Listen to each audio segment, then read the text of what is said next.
We are live. We'll see how long we can stay off of Shed Wars for before somebody comes in and wants to talk about it. Right. The mouth mullet Marshall. Mouth mullet. That was awesome.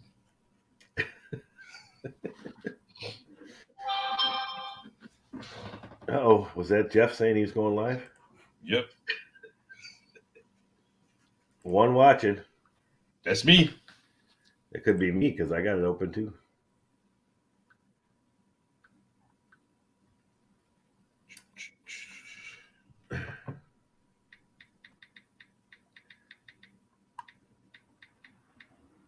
Two watching now. That must be me and you.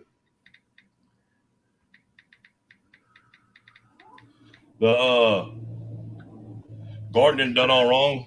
Emailed me. We've been kind of talking about the strawberry tower, and I'm still not ready to show it because I continue to find more issues that I'm having with it.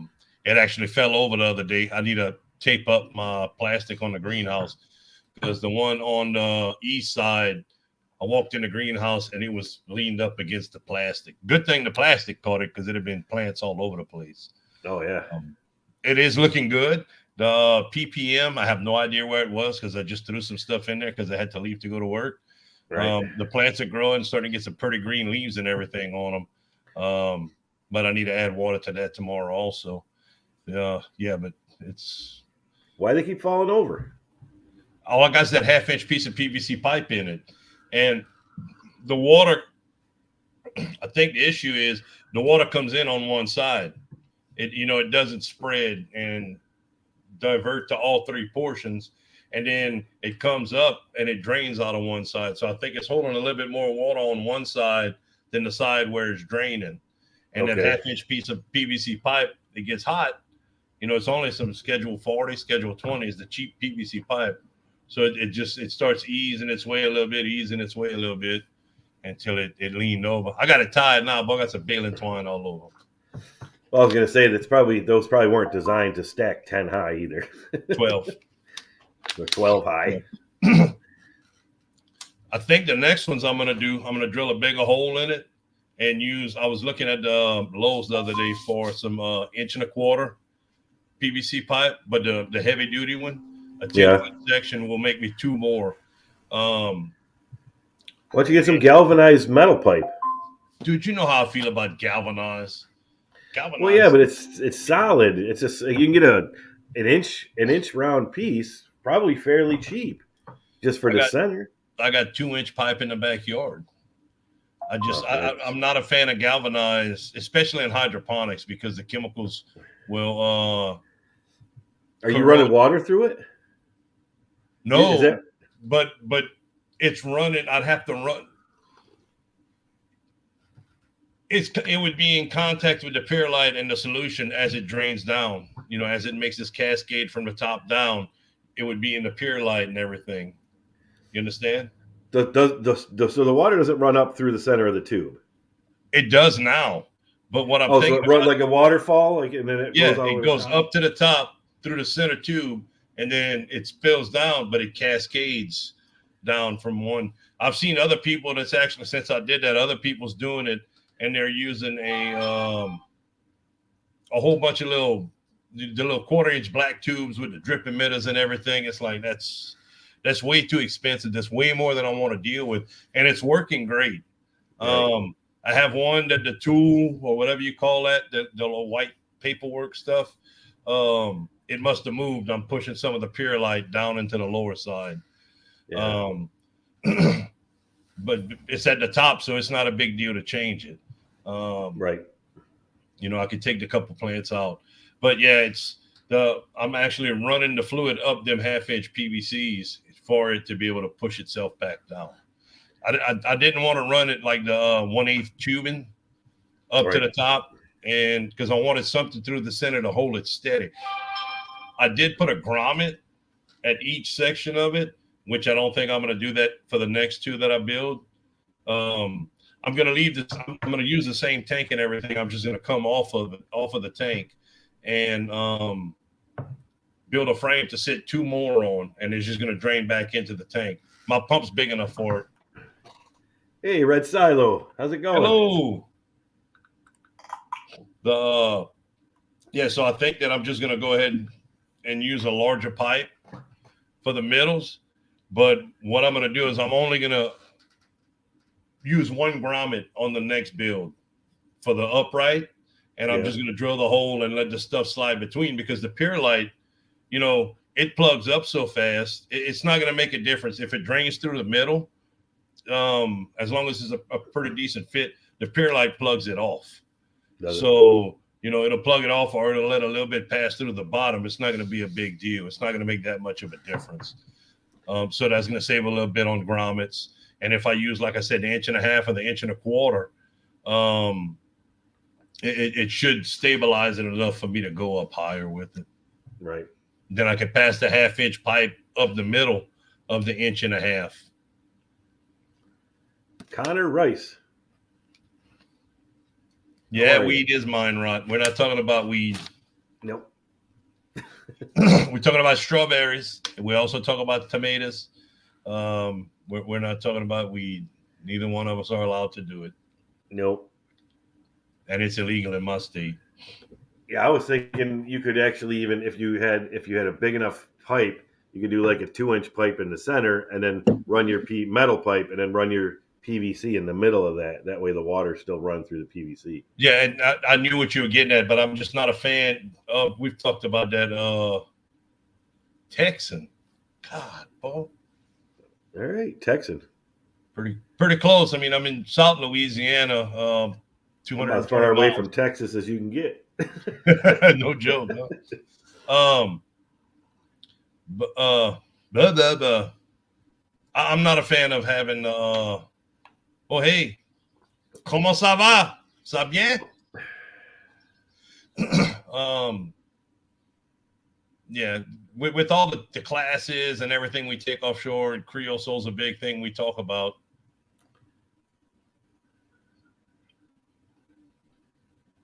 Oh, okay. Sorry about that, Connor. I didn't know. Hey, Ted. We're not potato growers. No, I've only grown potatoes once. I've never grown them. I've killed them a bunch of times.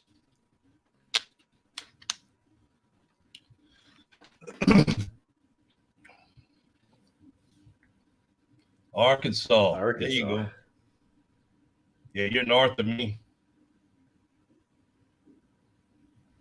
Man, your videos, you're freezing up a lot.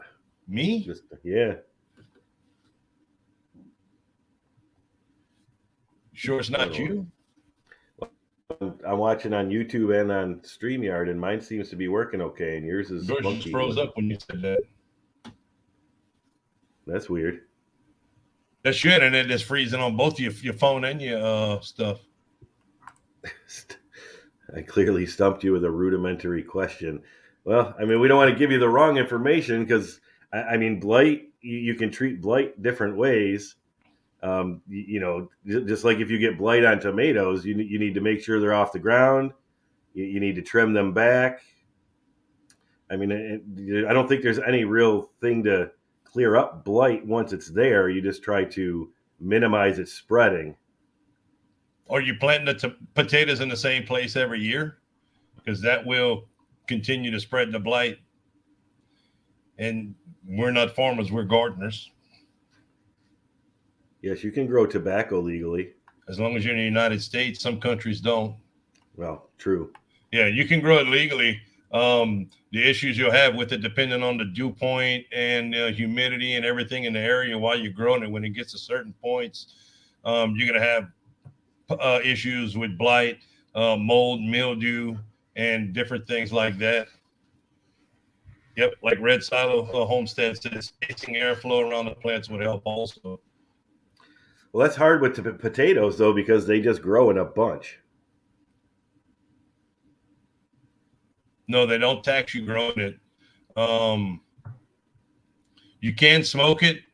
You'd probably want to find somebody more knowledgeable about myself. I've done research on it.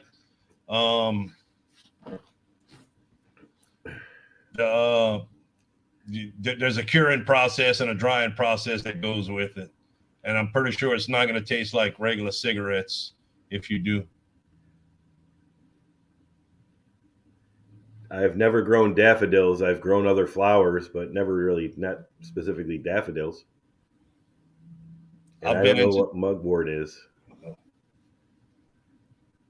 You know what mugwort is? nope. This is Nope. That's something I've never heard of.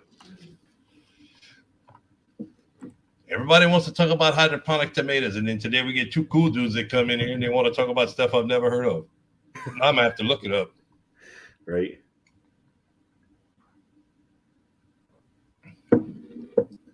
I'm gonna look up mugwort right now. I just looked it up too. Oh, what is it? You're It's like a that. flowering plant native to northern Europe, Asia, and parts of North America. It's a sage colored plant, and they use it in traditional Chinese medicine. St. John's herb. It's That's also known that's as. another name for it. Yeah. Yeah, I've heard of that. Um, you don't need a greenhouse for tomatoes, Ted. I grow hydroponic tomatoes and also grow tomatoes in a raised bed. I do much better growing the hydroponic tomatoes per square foot than I do in the raised beds. Um, it's a little bit more easy to control the environment. You you have a little bit different growing season. The main thing about a greenhouse that no one ends up thinking about is you have ideal conditions for the most part in the greenhouse for your plants to grow. But in the greenhouse, you have better than ideal conditions for the bugs and the pests to grow. So you have to stay on top of all of that. Yeah. Do you have a favorite flower? Who, I don't know if I me? have a. Yeah. Yeah, the ones on the tomatoes when they turn red. I mean, I like lilies. Lilies are pretty cool, but I've never grown them. So they're finished building their first greenhouse, and they're You thinking have a about rail moving all their. system for Yeah. y'all indoor, correct? Yeah. I think it's a 4-inch PVC rail, The maybe I, 6-inch PVC.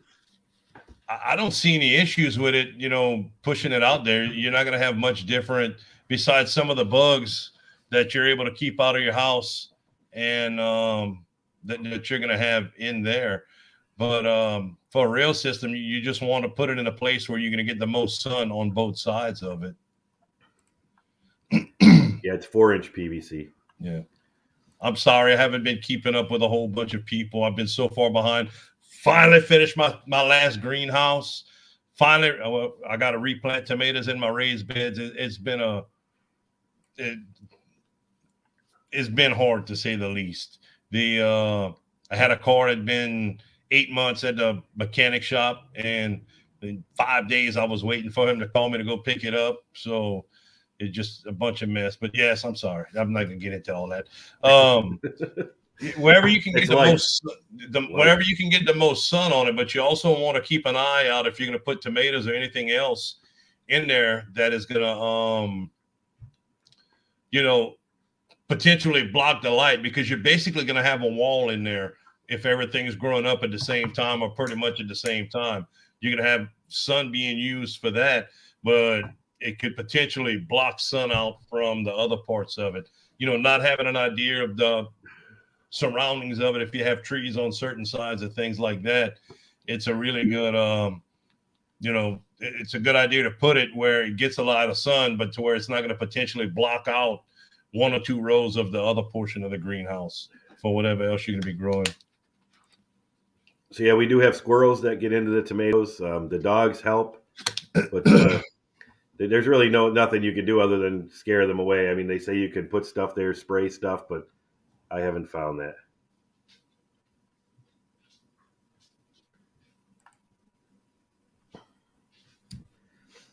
Growing opium, I don't think you can grow opium legally in the States.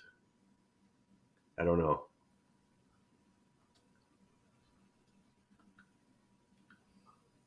Tana Home Gardening. Welcome.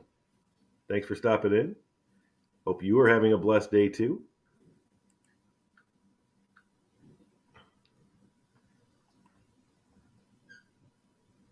The best way to scare a badger. I mean, we don't really have badgers around here, but I mean, I would think they'd run away if you made a lot of noise, but I really don't know because we don't have them here, at least not in our area. I'm in a city, so we don't really see them.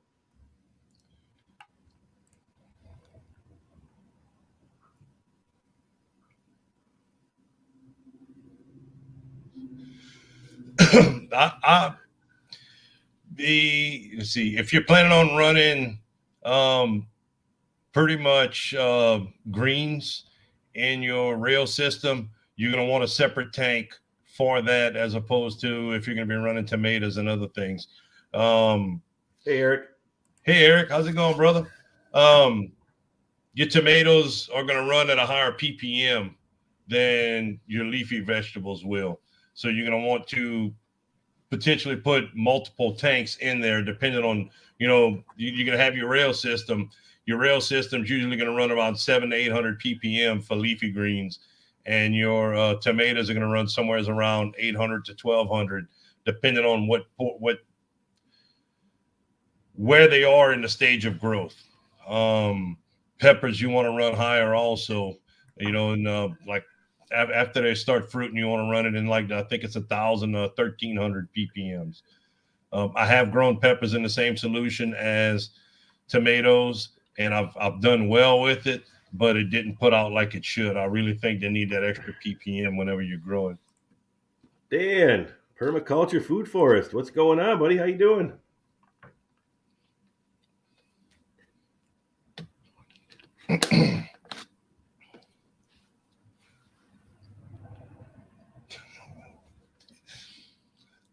Hey Dan, how's it going, brother? Your little chicken coop's amazing.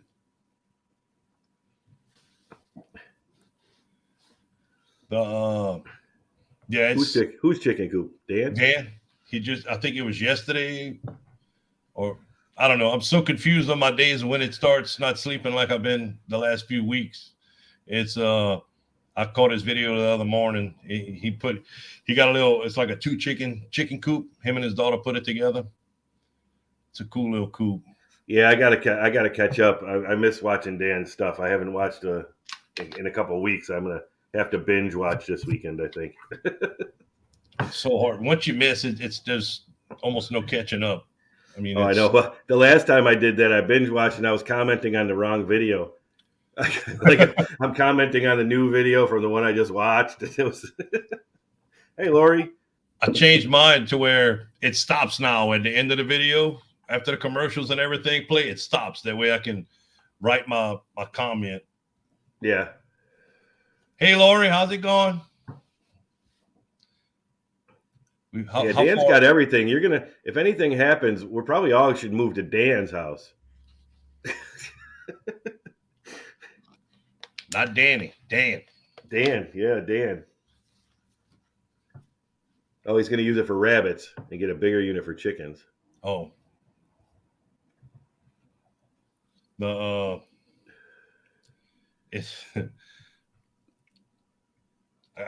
ready for some tomatoes. Colt told me the other day, Daddy, the tomatoes are ready yet? No, not yet. I hear you. I'm ready. I still got another week before I'm even starting seeds. It's Danny too. Is it Daniel? I'm originally a Daniel, and I never liked it. It was too professional for me. Even when I was in school, I didn't like that. So I went by Danny.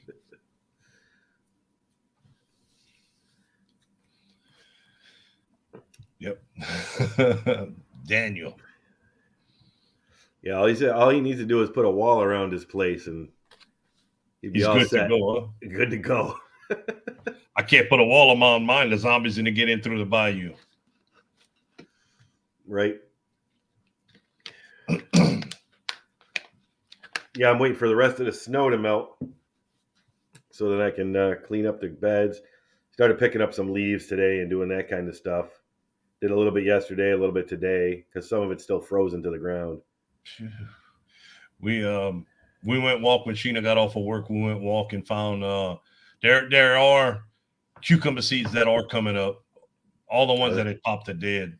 You were froze just now. That's weird. Well, I go by Daniel at work because I have to be professional. I don't know why. I work in the oil field, but I go by Daniel at work. Danny at home with my wife, and Big Boy with my friends. That's my nickname. And then Swamp Rat on Shed Wars. Right. A little bit of everything. Everywhere as I've worked, I've always had a different nickname.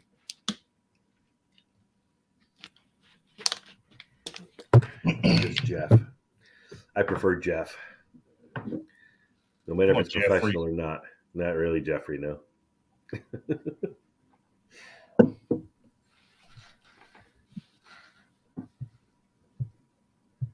Oh yeah, Daniel's way too formal, Miss Lori. It's when I was working in Ohio, we had a big get together for Christmas party get together for a lot of the companies that we were doing work for and stuff. And they sent out this email that we had to wear a tie and a suit coat and slacks and all kind of stuff. And Sheena's like, "You don't even own that." I said, "I'm not wearing that. Ain't no way I'm wearing that." It's like all they could do is tell me to leave. And I walked in, shook a couple hands, told a few people hi, and everybody was like, "That's the guy we want leading our, we want him working on our stuff, being in charge of our stuff. That man works." All the other workers that you have over here in the suits and stuff, they scare us. I'm not saying they don't work, but this man works. Right. I had the same shirt that I wore to go with Sheena. The same shirt I wear everywhere. My black Craftsman work shirt. That's my dress shirt. I had that on, my Wranglers and my cowboy boots. Walked in there like that. Everybody looks at me like, he ain't staying long. Stayed there the whole night. Right. I'm not good at being professional. I've gotten better at it. Don't get me wrong. I've gotten better at it. Oh, that's cool, Dan. The trading floor in Wall Street. Nice. So then you know how to do trading. So you should be good there too.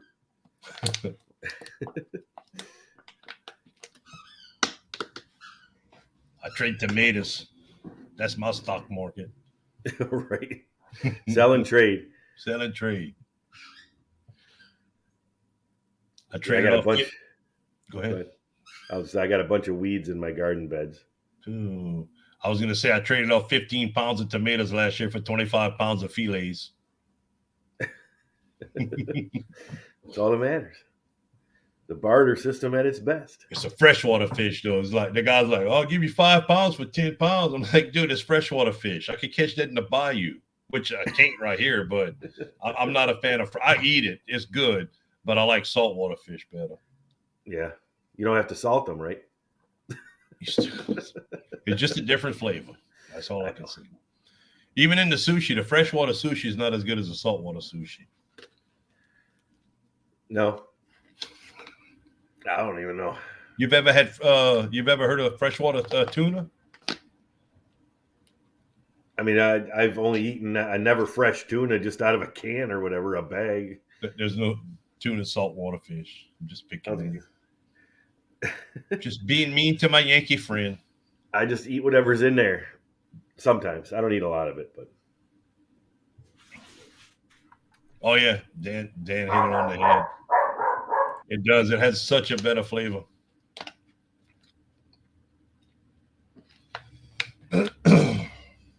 There you go. There's a difference between people who go to work and people who work when they're at work.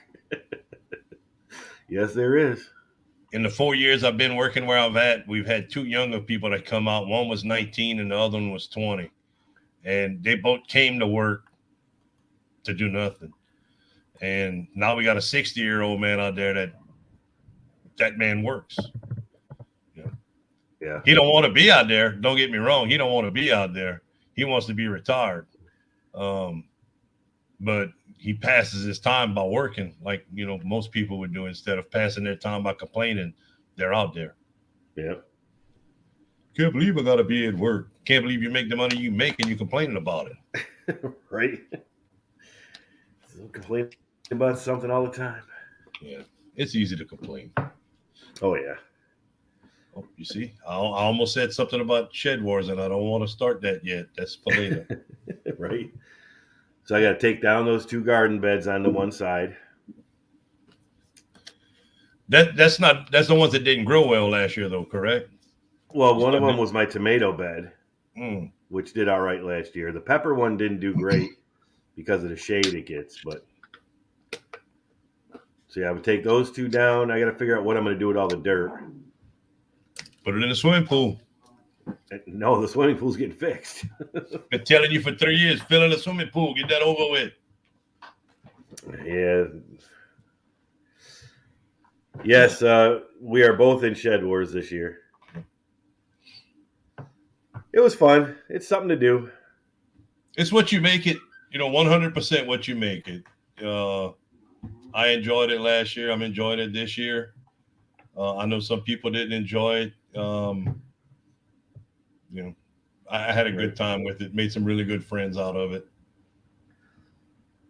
Dan, it's actually warming up a little bit. So yesterday it was actually 68 out. Today, let's see, it says 62 is the high today. 66 tomorrow. Then we go back into 48, and then 52, 44. So it's not too bad. We're still going to get some nights down in the 30s, and one night in the 30s, could dip below that, but yeah, it's starting to warm up a little bit. Y'all burning up over there. Oh, Dan? Yeah, I'm sure he is. No, you. Oh, yeah, I'm not burning Dan's probably the same as us. Dan's probably in the 80s right now. We're at 82. I would definitely take the 80s over the 60's not bad, but working in a greenhouse today, boy, it was hot. Well, it was hot. And I was trying to pour dry Purelite. I had washed it and trying to pour it dry, and Eric was in the 70s the past few days, which that's nice. I would definitely take the 70s. I was born in the 70s too, Eric. Too lazy to weigh the harvest. I like that part of weighing it to see exactly what we got. Out at the property, we thought we were making pounds and pounds and pounds of tomatoes out that greenhouse. And last year was the best we ever did. And we never came close at the property to making what we did last year. With the same amount of buckets I had in the two greenhouses, as the same amount of buckets we had. The property, we never came close. And we did right at 1,400 pounds of tomatoes from 1,000 square feet of greenhouse. So it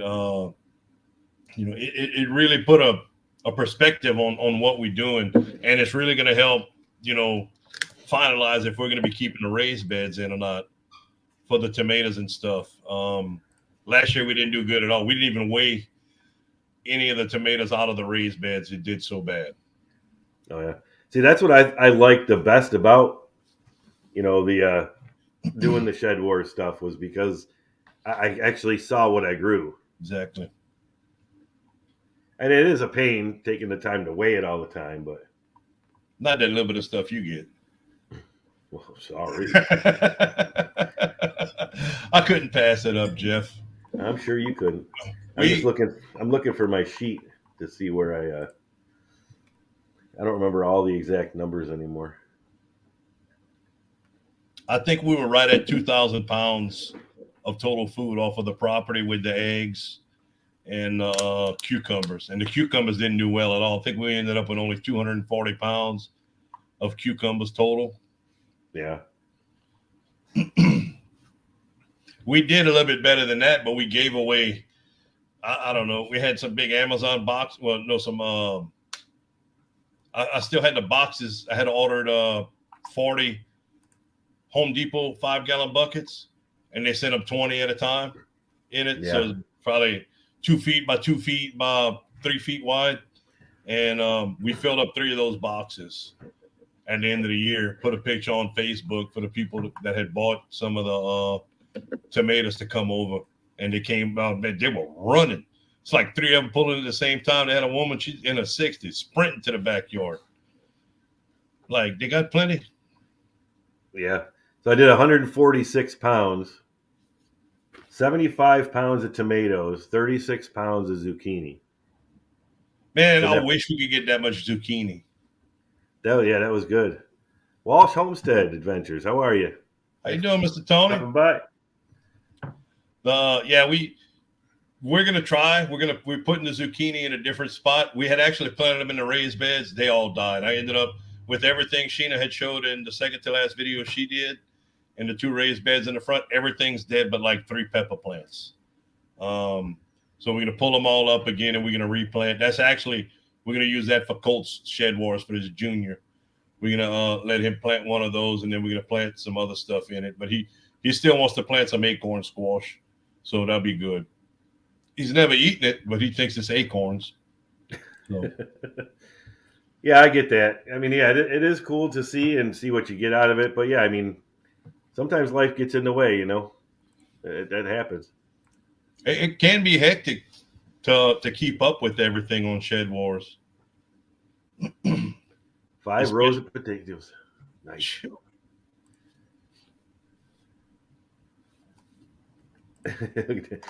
He harvests to eat every day for breakfast and dinner. It would be hard to keep up. Well, if you had a little scale, I mean, I'm sure you're not harvesting 20 pounds worth of stuff at a time to eat. You just jot it on a piece of paper when you just weigh it in the thing and then cook it or whatever. You could do it if you wanted to.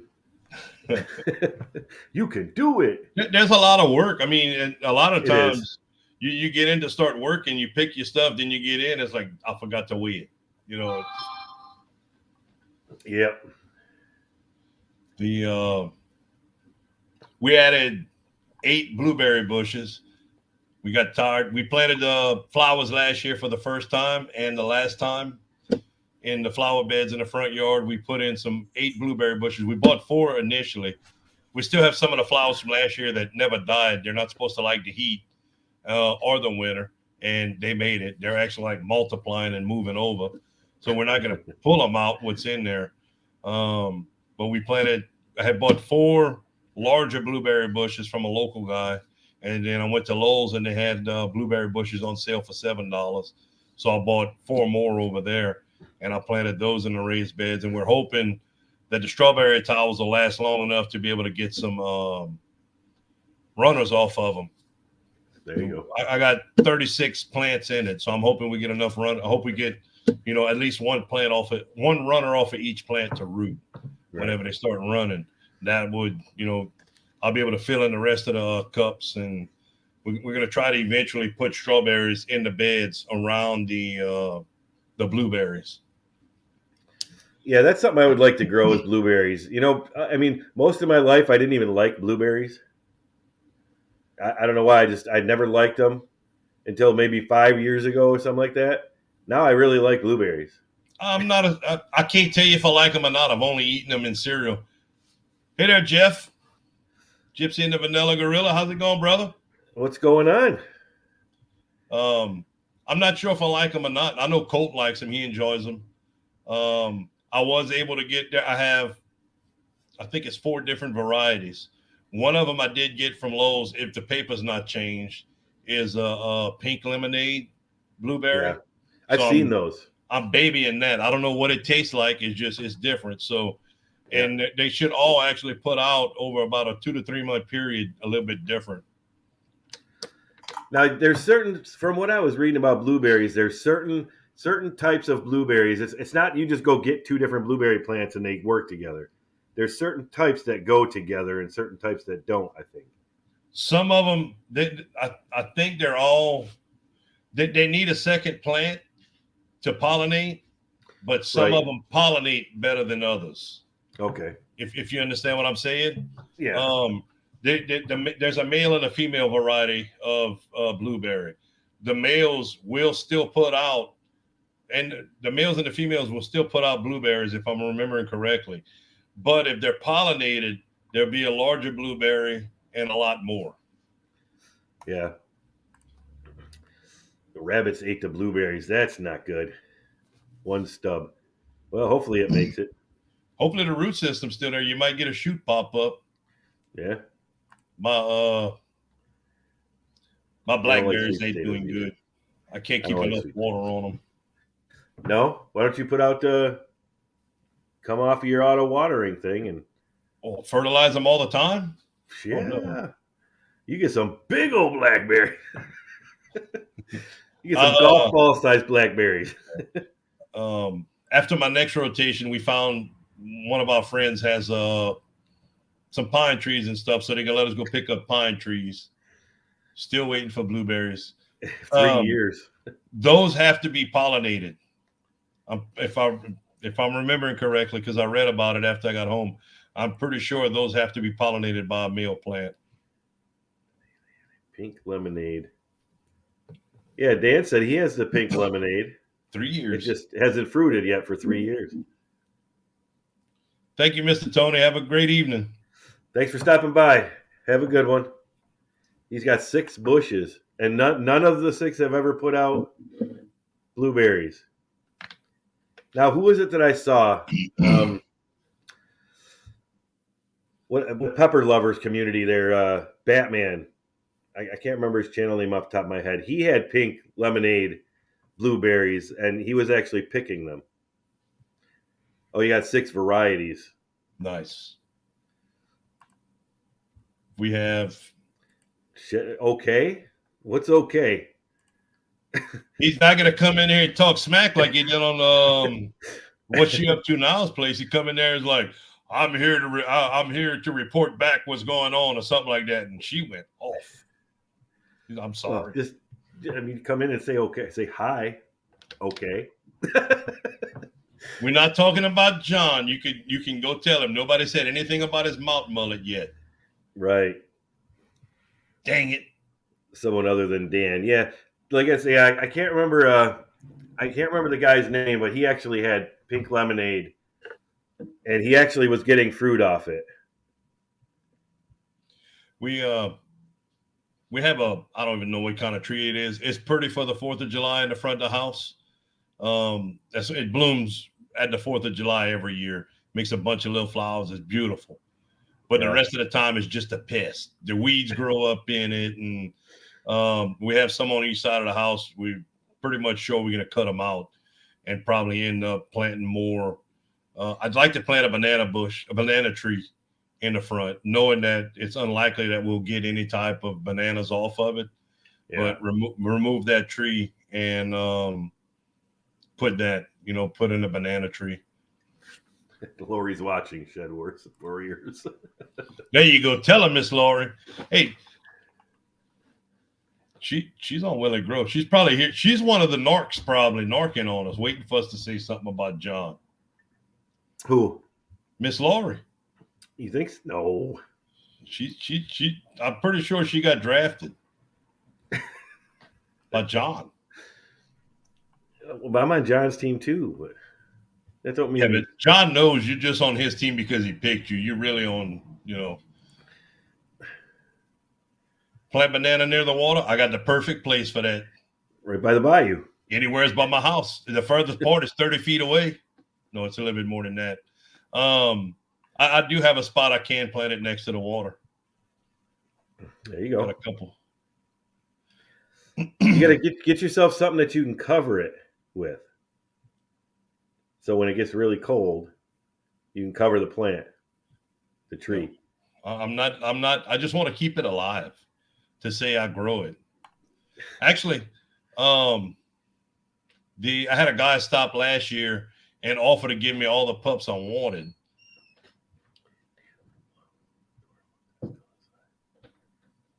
A damson plum.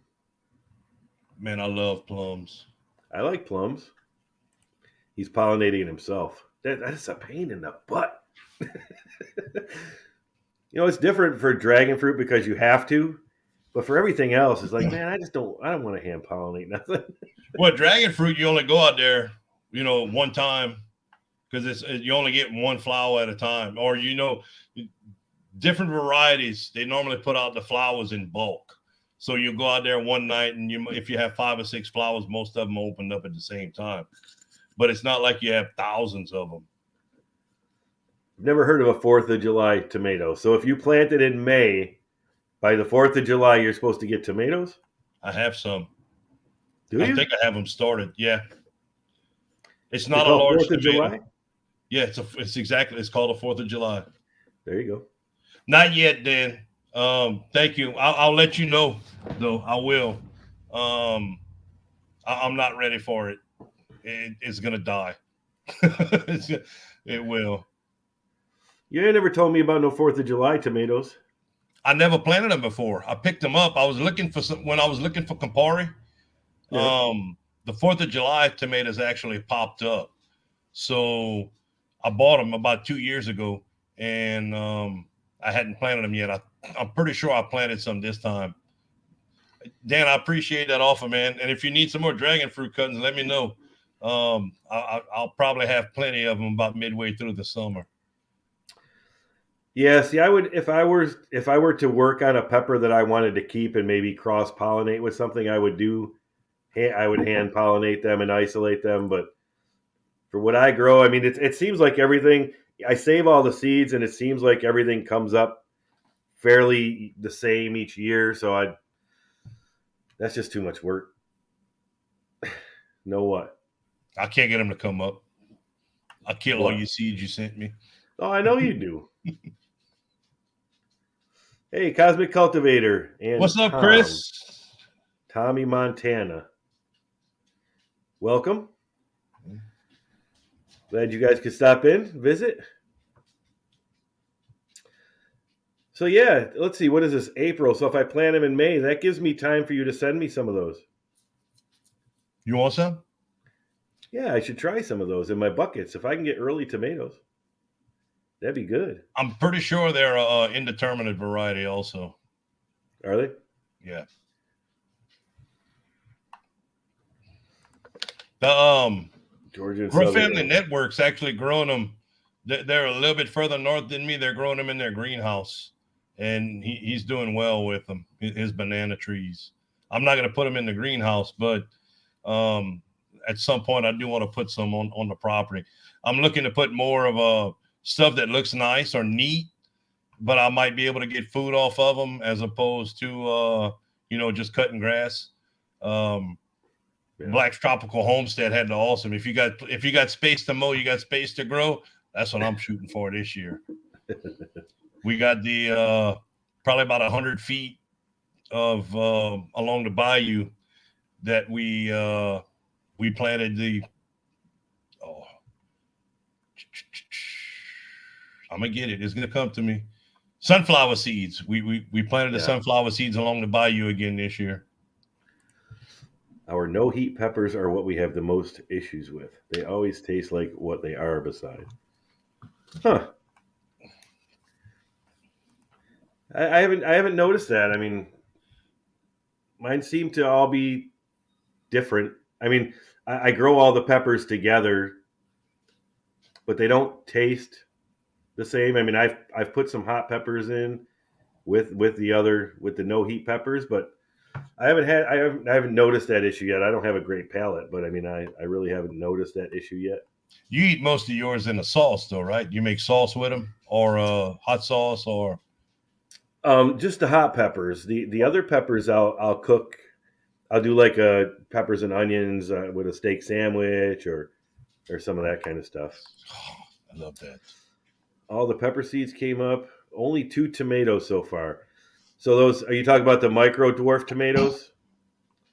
Those are those were a couple years old. I was hoping you'd be able to get some to come up. I mean, I don't see why they wouldn't, but because I've never grown them. So I mean, I've had those for a couple years, and I haven't grown them out. And they've been in that same package that I sent them to you in. So I was hoping that you'd be able to get them to germinate. So hopefully they might still germinate.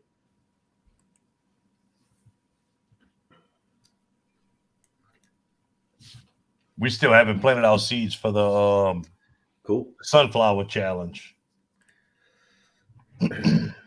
Oh, I have those. Is that what he sent?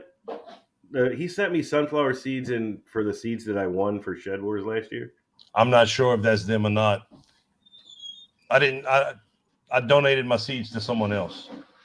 Oh, did you? Yeah, I wasn't going to use them, and I didn't want them to go bad. So I told him if there was somebody he thought needed them or somebody that wanted them, he was welcome to send them to them. Yeah, it's at some point. I mean, he sent onions. At some point, I want to grow onions. Onion seeds are hard to hold. The viability of them drops off dramatically after a year. Does it? Yeah. Well, Yeah, maybe I'll have to use them this year. The 70, they normally run 70 to 80% germination rate, and they'll drop down to 20 to 25 after a year. Yeah, I'll have to look. I mean, maybe I can build a special little square box or something that I can put them in. That's going to be easy to move, just in case we have to move them. Plant them with your garlic. Even just I'm gonna have to empty that box out to move it. That thing is heavy.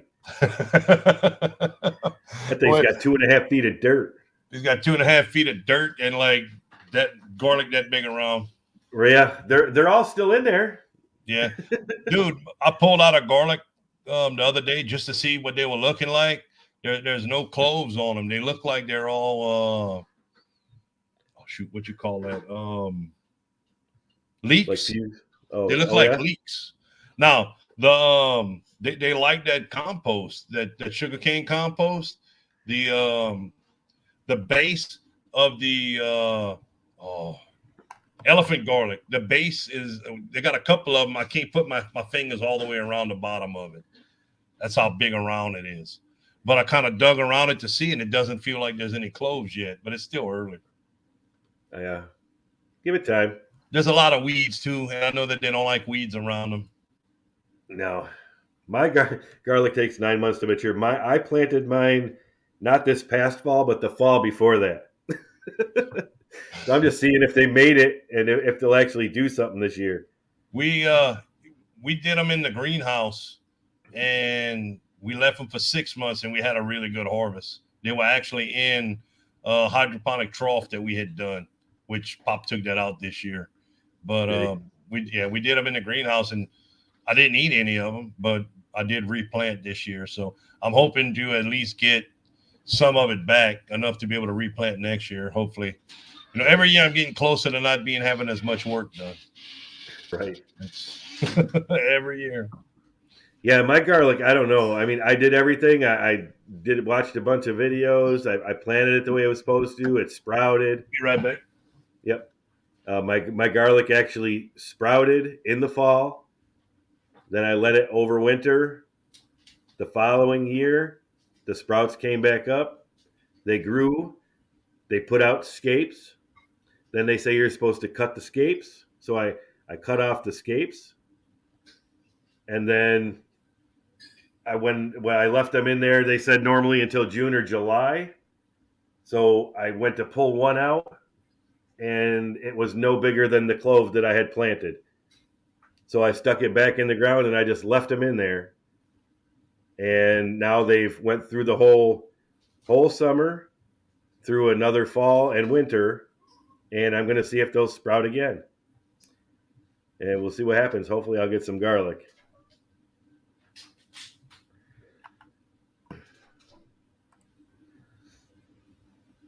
If not, then I just don't know. Maybe I'm just not meant to grow garlic. But that's the only thing I have right now outside that's still out there. Everything else is done. Oh, your Shed Warriors here says making fun of other members' veg is a reportable offense. I don't know. I didn't say nothing about it. Another member's vag. I gotta let the dog out. I don't even know. I don't even remember you saying anything about another member's veg. I was making fun of your garlic. Well, that's because it is funny. It didn't grow. it's pretty hilarious when you think about it. I mean, it's 2-year-old garlic that's wasn't any bigger than a clove that I planted.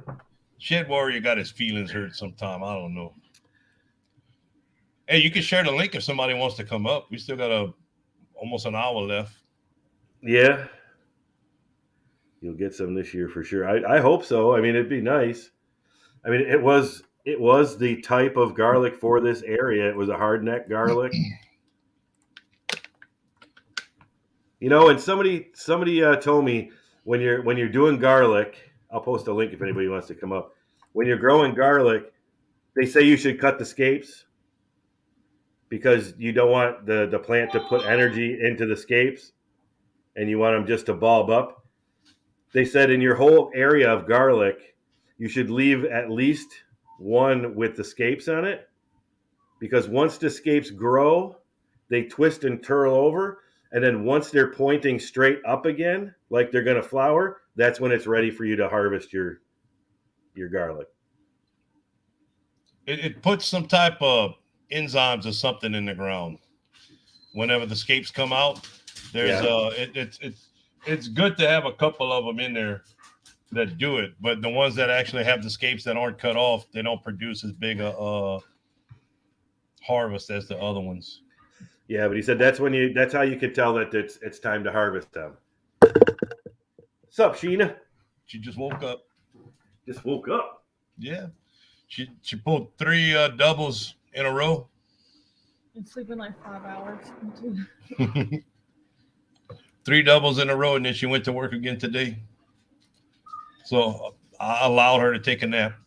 You allowed it, huh?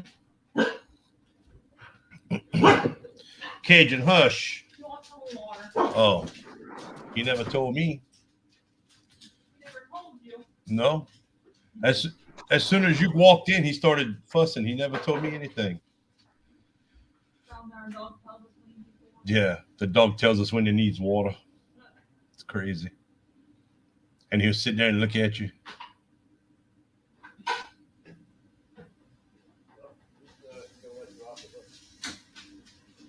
Tell John to come visit. He's welcome. We're not going to pick on him. Jeff, if you're asking me, I did. I broke up all the bulbs and planted them.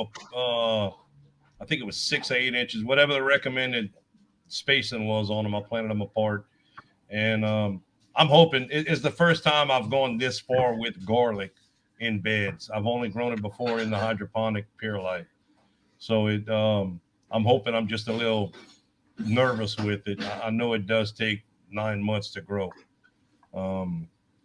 We are excited about it, especially with the size of the elephant garlic, the necks on the elephant garlic. We've never had them that big, so I'm hoping they really put out. Yeah, I twist a few times. Yeah, we actually up at the cottage, I found out there's a farm up there, and they do a lot of garlic. They grow a lot of garlic, so I might maybe this year I might go grab some from up there and plant them and see how they do. Somebody around here, well, I say around here, probably about 30 miles, 40 miles north of me, actually went and planted 1.5 acres of garlic. It's like, oh my. They want to start a garlic farm down here. Yeah. Well, they do a lot of powders and stuff out of the garlic. So they sell the garlic fresh, and then they make a lot of powder stuff. What's it? Be contacting John. You want me to text him for you? I mean, I can let him know you're here too if you'd like. But yeah, I think I'm going to probably go up to that farm this year and check it out. I mean, they grow some vegetables, not a ton, but they do a lot of garlic up there. Oh, you don't have to do that. Okay. Ask John what I said about the people that be narking on me. You got mouth mullets? John got the mouth mullet. But yeah, we'll see. Hopefully that garlic will come up and actually make something this year. But I mean, they were probably about 4 or 5 inches tall when the snow came, so they're all kind of bent over and leaned over. But they still look like they're there, like they should have survived the winter, and hopefully they'll come up green again. There you go, Lori. Get them. You're a moderator, Lori. You can ban him if you want. Don't ban him. I like it. I wanted to go tell him. Cajun. Don't mess with me. Heck yeah, garlic farm. That's what I'm saying. To me, down here with the lack of winter we have, so always cutting grass. It's like unless you're going to be spraying a lot of poisons to keep the grass out. He went out there, tilled, made his rows, and planted. So there's still grass seeds in the ground. He has a lot. He has a big disadvantage down here growing garlic as they do up north. Now, if he can get the grass under control and everything, he should get larger heads of garlic, larger cloves of garlic, because it's actually a longer growing portion for it. But I just think it's way too much. Yeah, I mean, I've heard that too. I've never heard of the foam meat trays, but I mean, I've heard you can grow garlic from grocery stores. The garlic from the grocery stores, you know how to tell if it's from the United States or if it's from another country? Is there a stamp? No. Oh. The ones from the United States actually still have roots on the bottom of them. If the garlic was grown in the United States, they'll still have a short portion of roots, probably as much as a ½ inch. If they come from another country, all the roots are supposed to be cut off the bottom of it. It's supposed to be flush on the bottom with, just it should still grow if you'd want to grow it, but that's one way to tell. Or at one point, as long as a year ago, that was one way to tell if the garlic was from the United States or if it was from another country. Everything shipped, all garlic shipped into the country is supposed to be pruned, all the roots off the bottom of it. I did not know that. No, Shed Warrior, you're not just listening. You're getting into the conversation. You're actually breaking the flow of the chat. We're talking about gardening. That's what 2 full meat trays. Punch some holes in the top. Stick of garlic. There you're done. That is cool. I'd like to see that. Yeah, you got a video of that? I'd like to see that too.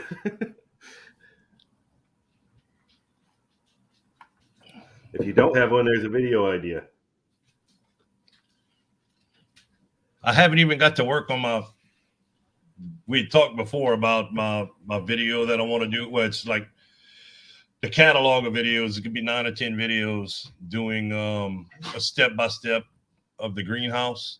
As starting off like why I decided it, and it's going to be 9. I'm going to try to get it into 10 videos because I think one of them's they got 2 things that should be separated mostly. They can be talked about together, but I think I'm going to separate them. I've had a lot of questions the last few weeks about it. Of course, like everything else, I'm going to be late with it, but I will have that to be able to point people to in the right direction.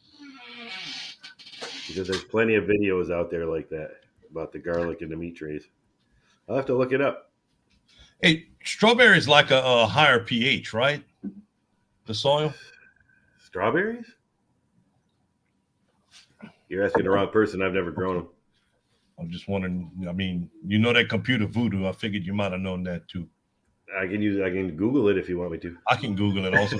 I'm just asking because I used the city water last time and I didn't adjust the pH, and it's all beautiful green. I was just What's wondering. the pH of your water? I don't know. I didn't check that. Well, you can check it. You got a meter, so you can see.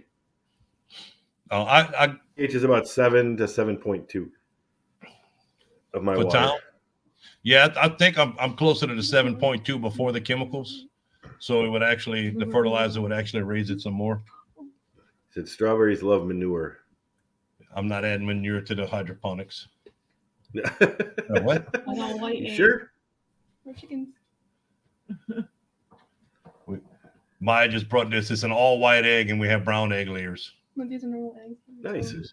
These are the normal eggs we get. Sure, you didn't get somebody come in and You get an extra. Well- Did you count them? Maybe you got an extra chicken in there now. No, we've lost It's a few. babies. Babies laid it. Oh, The baby. cat. We got a cat that stays in there with the chicken since it was a baby. It gets in there, it gets on top of the big white duck, and it sleeps on the back of It thinks it's a the chicken. big duck. It thinks it's a chicken. It goes in and out of the cage as it wants.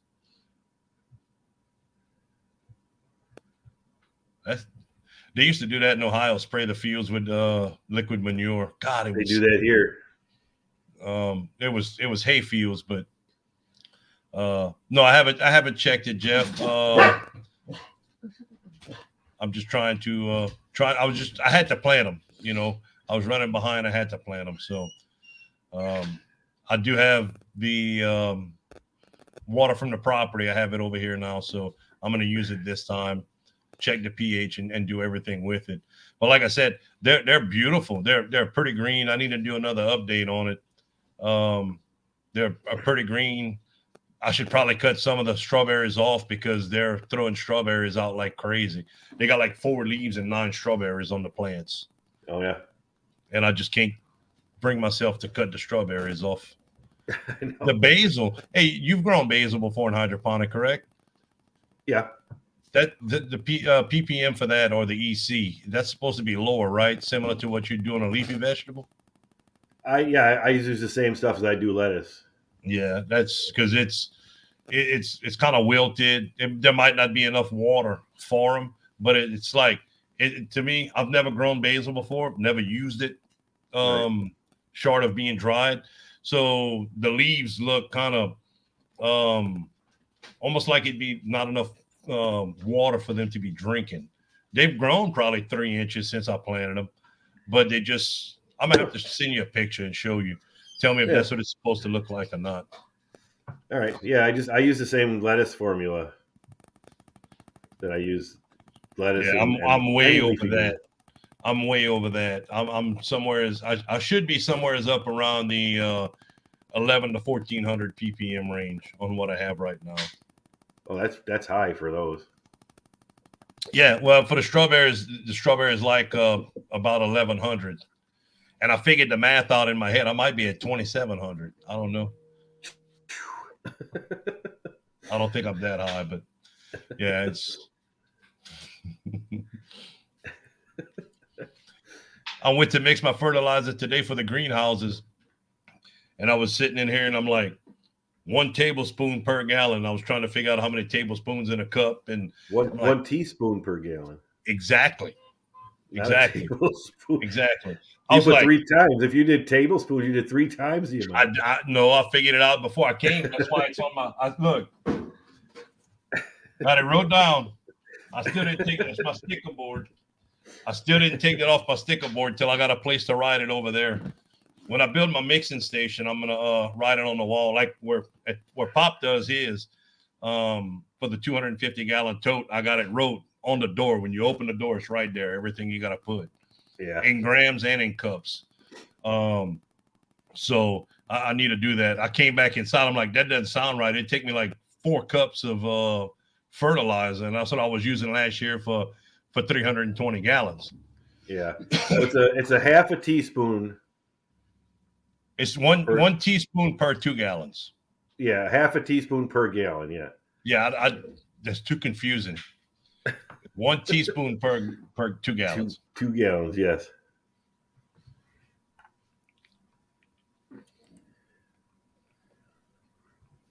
Yeah, it's. Do you know what you lost them to? We get a lot of spider mites and aphids on them over here. Excuse me. On the strawberries? Yeah, especially in the greenhouses. Got to do some soap and water treatment. Yeah. Well, I mean, it's been a couple years since we've grown them now, so we're hoping that the neem oil, and because when we go in and start, doing our weekly treatments of the tomato plants, the neem oil and the BT, I hope that keeps them off. Yeah. And I think we're gonna try in between. Once I get the screens up, we're gonna go in between and do a soapy water spray. Instead of doing neem oil and BT every week, we'll do the neem oil and BT 1 week, like on a Monday, and a Thursday. And then the following week on the Wednesday, we'll do the soap and water, because we shouldn't have issues with the worms like we did. Man, that sucks. Strawberry Patch was 10 years old when they lost it. That's bad. Yeah. I've never made a whole year with the strawberries. I like strawberries too, but Colt loves them, man. Colt eat probably 5 or 6 flats. I say flats, the big plastic containers of them. yeah, He'll eat 5 or 6 of them a month easy. As long as you have them, he'll eat them. He puts them in yogurt and smashes that. yeah. They tried to thin them out and they all died. Roots were all intertangled, probably.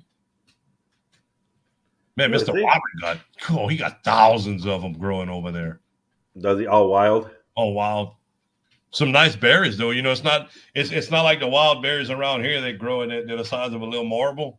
He gets some nice sized strawberries off of them. Does he? And then Pop tries to tell me back when he was like 9 years old. So back in, the 1800s, he had a patch that kept growing back every year. And Pop's getting older. So it's kind of like, yeah, you've told me that already a lot, and I'm like, I wish we can have those strawberries. I really do. But you don't know the variety. He had been having them. His mom and dad had them for years. And they ended up, they were on one side of the building. He couldn't even tell me. It's been so long, he couldn't even tell me what side of the building it was on. The building's not there anymore. So, and so we sit down and we talk, and I try to ask him questions about it. He'll never know the variety, but it was something that was down here. Back then, you just didn't get strawberries from everywhere. He's like, oh, man, they were so sweet. They wasn't real big. I'm like, it'd be awesome to have it because they're fixed for down here. Right. It's not a hybrid that can grow down here. They were growing down here. Right. But, we'll never find that variety. He has no idea what they are. And they're not there anymore? Oh, no, they haven't been there 60 years. Oh. Yeah. Yeah, I don't think I've ever grown strawberries. We've tried. We set up a strawberry wall at the greenhouse at the property. Spider mites got it. We set it up over here when I had that stuff in the back. They were doing all right, but we ended up flooding and the tank got full of water. So it's like it's always been something, with it. Cleaned the water tank out, threw away a bunch of strawberries off of it, filled it back up. The pump burned up. When the pump burned up, I was at work. So it's like, turn them off, let them dry up. That's all we can do. Right. That's why as I'm building the greenhouses now, instead of putting hose clamps and all kind of stuff, I'm spending an extra $15-$20, whatever it costs, to actually put a union in. That way I buy all my pumps from Harbor Freight. They're all the same. You unscrew the union, take the piece off the pump, screw it onto the new pump, and go with it. Yeah. There's no 3 or 4 different types of pumps, and it's hard to get Pop to understand that. Yeah. I might have to try a hydroponic tower like somebody I know. It's working. It's working. The main thing is the drainage and the right size pump. My pump's too big for what I have, but to be able to get it to pump up high enough, I needed that pump. I have enough to do at least 2 more towers, possibly 3. And I'm thinking that I might be able to use the same pump for all 5 of the towers. Yeah. That way it'll minimize the pressure. I might have to put some ball valves at the top or some type of regulating to equalize the pressure, because the further it gets away, it's not going to want to push as much. Right. So I'm going to have to be able to regulate the closer ones going out. But yeah, it's working. It's working really well for as cheap put together as it is. The idea from Bunky? Yeah. I mean, I had the idea, but I did get Bunky pushed me into doing it whenever they did their tower. I saw that tower. PVC. Yeah. It's like, I got to do it now. I had the idea. Well, it was something that you wanted to do.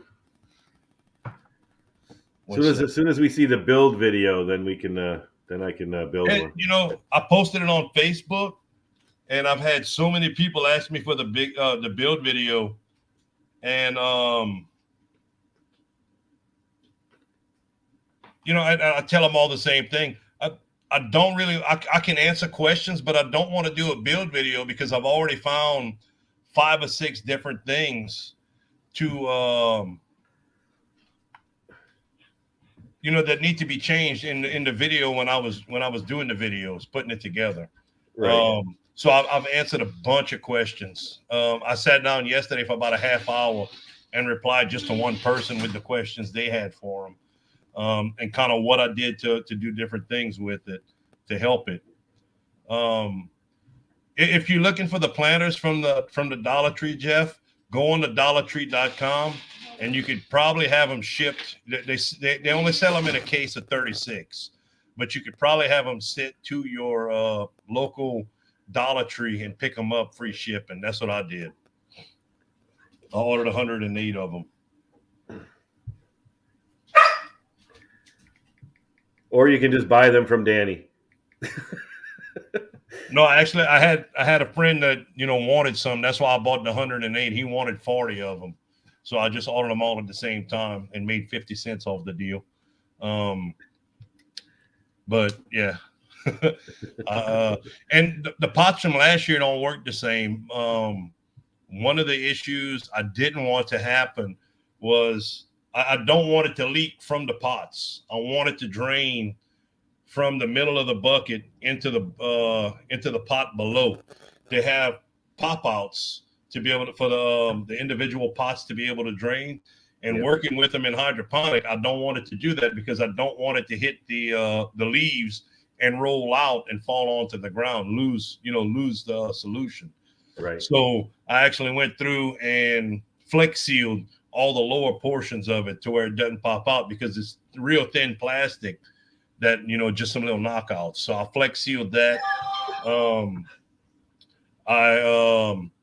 When I was drilling it, the bottoms of them are so tender, they crack. And after I cracked a couple of them, it splits. It doesn't shatter. It splits. After I did that a couple of times, I'm like, flex seal that too. And it's worked great. Then I figured out I used a step bit from Harbor Freight. I pre-drilled the hole with a regular drill bit. Then I used the step bit from Harbor Freight, and it drilled it perfect because it's not as coarse a bit. I had one that I had from Lowe's for stainless steel and everything. You don't want to use that one. It cracks it, and splits it, and throws shards all over. Yeah. So how does it drain? How do you have it draining now from bucket to bucket? I actually drilled a hole in each side. The first thing I did, if somebody's watching this, the first thing I did was drill 1/2-inch holes on the insets of all 3 because you got 3 pots, so you have 3 insets. I drilled a 1/2-inch hole and I filled it with perlite, and all of them from the top to the bottom. It drained perfect, as long as you didn't have perlite. I put the perlite in, and the perlite started pushing out through the 1/2-inch hole. So I'm like, super easy. Go put some screen in it. I'm gonna put some screen in it. I put the screen in it, it don't drain. It's all spilling over the side. So I got to take all the perlite out again and drill the holes in the side. I put a grommet, and then I did just like you do in the Dutch buckets with the 290s. And I put a 90 on the inside, 90 on the outside. And then I bought some Tula, I think it's called Thule from it looks like the paint strainers, but it's a big sheet of the stuff. Right. They use it for weddings and decorations and stuff like that. So I cut it and put that on the new sections I do. I'm actually going to cut it big enough, fit the inset all 3 of the spots, and cut the hole in the middle and set it down. Another thing I did was I used a grommet on each pot as I was passing the 1/2-inch PVC through it. I'm not going to do that on the rest of them. When I rebuild the next ones, I'm just going to put a grommet on the bottom one. We talked earlier about I wanted to go with a bigger piece of PVC pipe. Right. We're going to do that, but I'm not going to put grommets on every one of them. It's so hard to put together, and it's really not needed because the perlite will plug it up. Another thing, I used about a 50-50 mix of perlite and vermiculite. I'll probably watch 2 or 3. Jeff, I'm not sure if hoses would work. I have seen people that actually use the 1/4-inch hose. They'll go up to the top of the where the water comes out. My water just comes out the top, spills over the side, and then it cascades down all the way back to the bottom and into the lower back into the tank. The bottom tank actually has 2 holes in it with a vertical piece of pipe. One of them is the water coming in, and the other one is the water draining back. That bottom one has a 90, a short piece of nipple, and then another 90 coming down, just like I do in the Dutch buckets, to where it releases the water. I have seen people that use the drip emitters with it on Facebook. I haven't seen any videos with it like that, and nobody's come back and said how they work. My issue with that is it's still not going to drain correctly. Yeah, it seems like the draining part is the hard part. Feeding it water is the easy part. I want to do a flood and drain. I want the water to come up in it, a little bit every time, to where you wet the perlite, it soaks the perlite into vermiculite, and then it drains back out. And it actually, I run the pump for 3 minutes because that's all I can. At 3 minutes, the top one is almost full. If I run it for 4 minutes, the top one will spill over into the one below it and actually push out the perlite and stuff. Right. So I use the 3 minutes, and it just circulates it, and you'll actually see water. You pass back a half hour later, and it's still dripping. It's not wet. Mr. Robert, that's not nice. It's not saturated because the perlite doesn't absorb the water. It just attaches the water to the outside of it. The vermiculite does absorb a little bit, but it also helps pack the stuff around the roots. I watched one video that somebody said that, a 50-50 mix of perlite and stuff. They did hydroponic strawberries. It's so hard to find any type of real information on it. And they're actually using a drain to waste system. They're not using a recirculating system. So it's a shot in the dark. It's so hard to find out any type of stuff. How you doing, Robert?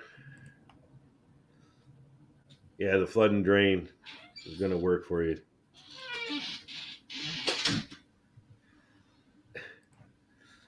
Yeah, I mean, I think that's pretty cool the way it works. I mean, I was thinking like a Dutch bucket setup too, where you would use the tiny 1/4 inch to feed the water in, and then use your grommets, the 2 90s through into the buckets, and then have it drain out and then back down into the thing.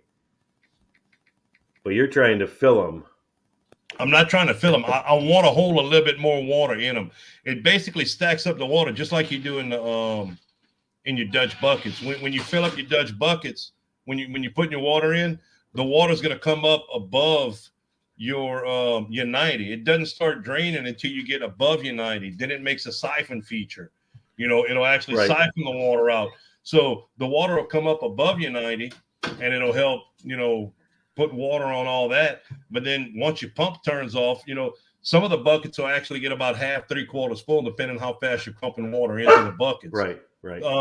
And then the water comes back down, and it'll actually drain down. I'm about to turn into John. It'll actually siphon it until it gets that air bubble in it and breaks the siphon on it. So yours are set up to keep what, about 1 inch in the bottom of it?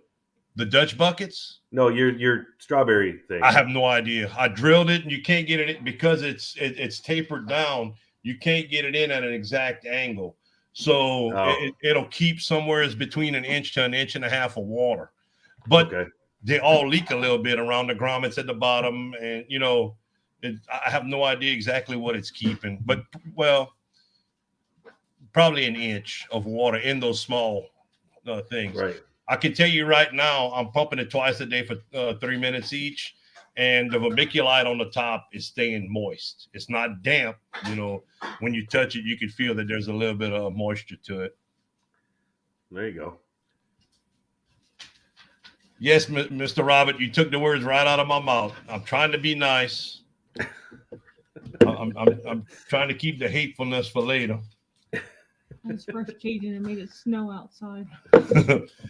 Sheena just brushed Cajun. She said she made it snow outside. That dog got more fur. Oh my God. I like to be out there all day. Like it just get It just keeps coming and coming Yeah. and going. He's not made for Louisiana. He's not. You send him up here and get in the snow. He would love it. He loved it. He loved it. We made one winter with him in Ohio, and he'd love it. I mean, when it's 20 degrees outside, he goes lay out in the like it's 60 degrees. He's laying out with his belly up in the air, and he's getting old. You know. One day it was sunny, and he was laying in the sun. I was like, "You're gonna give yourself a heat stroke." Yeah. Like it was 60 degrees outside. He was laying in the sun on his back, and like, yeah, you must be sick. Well, you're like John. Heat stroke. Yeah, but it's really interesting. You know, it's like we talked about before I even started building a little bit, kind of bounced ideas and stuff with the towers and you know, a couple things we were also for inside the house on some other hydroponics we would. And that's an option. That's getting more of an option right now because of the food prices. I am looking more into doing that after I get the rest of my my stuff out. But the strawberry towers, it's like everything I wanted to do, I did. You know, like and they all had issues with it up to the point right now it's draining and everything. The main issue I'm having right now is because they're so tall, they're kind of top heavy, and that 1/2-inch PVC pipe isn't strong enough to hold them. So I have them tied up. I got tied up with baling twine, so I need to replace that. I need to replace it with either a rack over the top of it, and you know, with some feet come up metal to where it'll hold, or put something better to hold the stuff because the baling twine is not going to hold up long in the sun. And I know strawberries need to be pollinated, right? They are self-pollinating.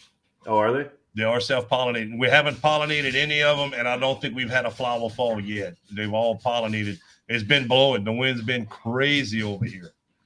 Crazy. Yeah, because I was gonna say that'd be cool to do something not quite as big as you got, but do that in the house. You can. You'd have to put a fan on them. Yeah. You know, to help pollinate when the flowers start coming, pollinated. Yeah. But you can get one of the small. I think it's a 25-gallon an hour pump or 40-gallon an hour pump, and probably do a 5-gallon bucket. Well, you'd probably want to still do a 27-gallon tote. Because it does take a lot of water out when it gets to the top before it makes it back down. Right.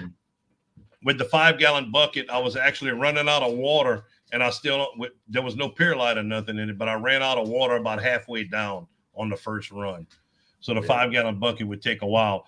I'm at almost 4 weeks in. Well, say I'm 3 weeks in on 27 gallons, and I need to fill it up tomorrow. That's not bad. So no, it's not. Granted, the plants are small and they're still growing, so it's probably if I can make it every 2 weeks, I'll be happy with that tank. With the 2 towers, when I add the other 2 or 3, you know, of course, it's gonna slow down the effect of it. You're gonna have to add more water more often. But there's been little problems every time. That's why I haven't done the build video on it yet. I'm probably gonna actually build another tower and piece it together. That way I can do the build video and show, you know, how I end up wanting to do it, as opposed to how I did it and having to go in and say, oh no, don't do this, you know, do this, try to explain it. So yeah, that'll be cool. I'd like to see that. I've got That'd a lot. Definitely be something cool to put in the basement underneath the grow light or something. Yeah, I mean, you should easily be able to do, you know, 4, maybe 5 high with your with a small pump, and that would be, you know, 4 high, you know, 5. Say 5. You had 15 plants. Well, I have a 250-gallon an hour pump. That's way too much. Well, I know it's adjustable though. I have it adjustable, so I mean I can turn down the gallons. You could do that, or you could spend $15 and buy you a 30-gallon pump, you know, from Harbor Freight that you can turn down on your own also. You know what I'm saying? Well, yeah, I have that pump right now because that's what I was going to use for the lettuce. Right. But yeah, I would have to probably buy a second one if I had the lettuce running and wanted to do the strawberries. I've never been a fan of using those turn down pumps. You know, I understand they make them to turn down, but I've never had good luck with them when you turn them down. No. In fact, that's what I had in in the other greenhouse, the one I told you that the pump burned up, Yeah. I had one that you turned down, and it was turned down about halfway, and it lasted about 3 months, kicking off and on. Yeah, I mean, I have, that's the one that I bought for the lettuce, because I probably will be running that one fully open anyways. Right. I probably won't be turning it down, but but yeah, it's fun to talk about, and I'm super happy with the way it's turning out. Really am. It just ended up being a lot more work than I expected because, being Cajun, I'm like, I'm going to put it together and it's going to work. Pay out. Nothing I've ever done before has worked like that, but I'm thinking this is going to work. And everything else I've ever built with hydroponics, I've seen and, kind of done it a little bit different, and it still didn't work. So even all 3 greenhouses, each greenhouse is different. Each time I built one, I'm glad I did it separate instead of trying to do all 3 at the same time, because I learned something at each one that helped. The main thing was sitting back for the amount of time I did waiting. I was actually going to put dirt hills to run everything on, put the buckets, and then try to cut the dirt to where I was putting the drain lines in it. And it's like, I can build the 2x6s and put a 4-inch pipe in the middle, take the drain lines out the walkway, so it actually saves me room. And it's like, I've never seen that before. Why don't people do it this way instead of building a table to set everything on and still putting the legs in the walkway? right. Everything about a hydroponic greenhouse is trying to maximize the space you're using. And, nobody maximizes the space. Right. So do you think you've maximized your space the best you could? I think the only thing I could do different, what I did in the first greenhouse, the runs are actually about 1.5 inches wider because I ran the fill lines, the 3/4 inch fill lines on the inside of it. On the other ones, I shortened them up and ran the fill lines on the outside. The only thing I could see to do different would be to run the fill lines up higher, to where the buckets sit underneath the fill lines like I have at the property. We had done that at the property. Right. Because I still have issues with the hoses kind of being in the walkways a little bit. But for the most part, I think I have maximized to the fullest potential the space of where everything's at. Well, yeah, positioning and everything you learn, but as long as you got the maximum amount of buckets that you can get in there. I've made some changes on the 3rd greenhouse. I'm actually putting 10 buckets on a row as opposed to 7 buckets on a row. So that's going to put me at an extra 20 buckets, I think it. No. How many rows you got? 18. Yeah, 18 buckets. Yeah, 18 buckets extra in the new greenhouse. Now, that's 18 buckets on 6 rows. I only put 6 rows as opposed to the 8 because I have the strawberry towel on one side, and I'm using the other side. I'm going to make a plant start area to be able to start all my plants and keep them outside instead of putting them in the house. In the other greenhouses, even though we've, added another greenhouse, we don't have the full effect because I'm not planting tomatoes on the outside runs. So basically 28 buckets we're using for peppers and different things like that, as opposed to tomatoes, because there's just not enough headroom to be able to grow tomatoes. Right. We put in the determinate tomatoes last year, and it made a solid wall and completely blocked off all the wind. It was a good concept, just didn't work well. Right. Because it stops all the wind. Right. Figuring and building, it's the fun part. All that stuff, and then you find out you messed up and do it over again, right? Exactly. And with those grommets, when you're putting 12 of them together, I basically started with a 5-foot piece of PVC pipe. And when you're putting that on the grommets, it's tough. When you're pushing through a little 4-inch piece in a Dutch bucket, once you get it through, it's like, oh, it's not that bad. Well, you push that piece on, you're trying not to break it when you're pushing it down. So it's constantly spraying soap, pushing it down, spraying soap, pushing it down, spraying soap, pushing it down. Yeah. you know, and then when you got to take it apart to fix something, it's like, oh my God. Got 12 people in here right now, dude. Yeah, that's good. So as soon as you figure everything out, get it all perfect, then when we get our new place, I could put up a greenhouse, and then you can just come on up and we can build it quick and knock it out and have it done the first time. The hydroponic greenhouse or a strawberry tower? The hydroponic greenhouse. Okay. Okay. It's gonna have to be during the summer. We can't be working out there in the winter. No, by summer, I mean, it's got to be 80 degrees when I go. So I got like a 3-week span over there that I can actually go up there and do some work. July. Oh, that would be a nice time to go because it's lava hot over here. There you go. Middle of July to middle of August in that area, you should get some good 80-degree weather. I can do that for you. There you go. You got to have all the materials, though. So yeah, you'll have to send me the list. That's easy. It is. By doing it the way I've done it, especially if it's a similar size greenhouse, it's just, there's not much to it. Now, how big's your greenhouse? 14 foot 6 by 34. I mean, I'd like to have some at least 10 by 20.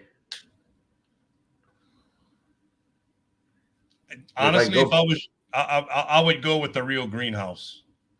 With the hoops and everything. I wouldn't buy one of them out sunny greenhouses up there with all the snow and stuff you get. You know what I'm saying? Spend a little bit. You're gonna spend a little bit more money to get it, but you're way better off doing it.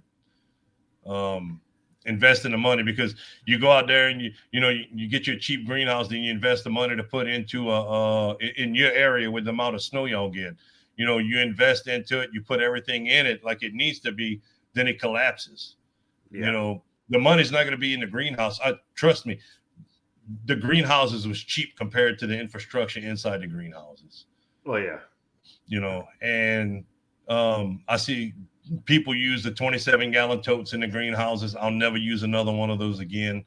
I've had issues with them. I know some people don't have issues with the freezing temperatures and stuff you have over there. You spend a little bit more money, get you a 150-gallon horse trough, put it in the ground, fill it back in, cover it up with a plywood or whatever you need to cover it up with. Make it useful for you. Don't put something that you're going to have to continue to worry about. Is it cracked? Am I losing a little bit of solution out the bottom in the ground? Right. It adds up over the course of the year. If you're losing, 5-10 gallons a day and you think you're feeding it to your plants and you're not, it adds up. Oh, yeah. That stuff's not cheap. I mean, it's not super expensive, but it's not. Last year I figured out, I think it was like 1 or 2 cents a gallon for the fertilizer mix. For the master blend? The master blend, the master blend, the calcium nitrate, and the Epsom salt.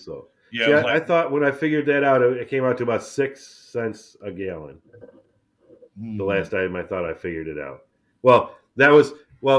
So I buy smaller quantities, right? So it's probably more expensive. Right. Because when I was buying 5 pounds, it might be a little bit. It might be a little bit more things. Yeah, the 5 pound. They ship it in 2.5 pound bags. Right. They send 2 of each, 5 pounds, and that at the time that I bought it, I don't remember how much it was, like $25 or $30. It came out to like 6 or 7 cents a gallon. Cool, yeah, because I'm paying for 25 pounds. It's like I think it was $47 a bag with $9 ship. It was like $57 with shipping and handling for 25 pounds of each bag. Yeah, of each bag. So it's $150. Actually, I don't remember if they said. No, they sent it in a priority mail. The first time I ordered it, they sent it in a 50-pound box. They put 2 of them in it, but it was $24. Now they put 1 bag in the $9 boxes. Yeah. But the price has gone up, dude. I ordered some triple 20 for the raised beds in the back to run through my pump system.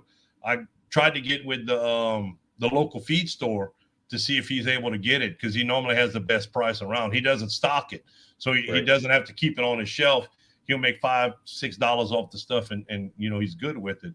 So I called him, and I waited like 5 or 6 days, and I didn't hear nothing, and I wanted to make sure I had it when I got off of work. So I came in, and I had ordered some off of Amazon, $55 for 25 pounds with shipping. It says to use about a pound a month during the growing season, as much as 2 pounds a month, depending on what you're trying to grow. So 25 pounds should last me a year on that. Right. 1 pound a month per acre. Kind of putting it out. So I should be somewhere around half a pound to 3/4 of a pound a month right now. And I should be right up around a pound a month whenever, when the tomatoes and the cucumbers are putting out. $50-something. What I tell you, $55, $57. Yeah. From Amazon. I went ahead and ordered it off of Amazon. I came in from work, and I still hadn't heard from him. It had been like 9 days, hadn't heard from him. So I went back looking at Amazon. It was $64. In 5 days, it had gone up $5, $6. He called me that day. I said, look, I want to go ahead and order 2 bags, because you know me. If I need 1 year, I got to order 3. Right. So I ordered 2 bags of it. It came out with tax $111 and some change for 2 bags from him. I went back this morning. He called me to go pick it up. So after I picked it up, I got back on Amazon to look at it. It's at $82 a bag right now. Less than 2 weeks. Less than 2 weeks. Well, the season, the fertilizer issues they having, making the fertilizer. Yeah. I have enough master blend for 3 years. Just. Oh yeah. I have enough calcium nitrate for about 2.5. I'm about to order some more. I have enough Epsom salt for like 3 years, but I'm ordering another bag. We use it for different things besides just the growing. We like Colt's legs hurt, so we'll put that in the water for him when he takes a warm bath and stuff. He seems to enjoy it. Yeah. Well, they say to soak in Epsom salt for a lot of aches and pains and stuff. You should be doing that. I just got the alert for the karaoke. Starts in a half hour. Yeah. Yeah. Watch. Listen to what it says.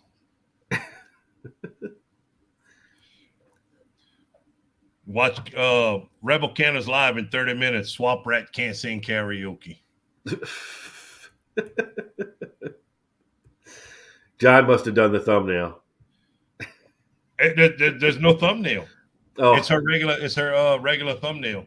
But that's I think since Shed Wars started, I've been trying to catch more of the Shed Wars people. Well, since the draft, I've been trying to catch more of them, and I've been in a couple of the stuff, her live streams, and she talked about the karaoke coming up.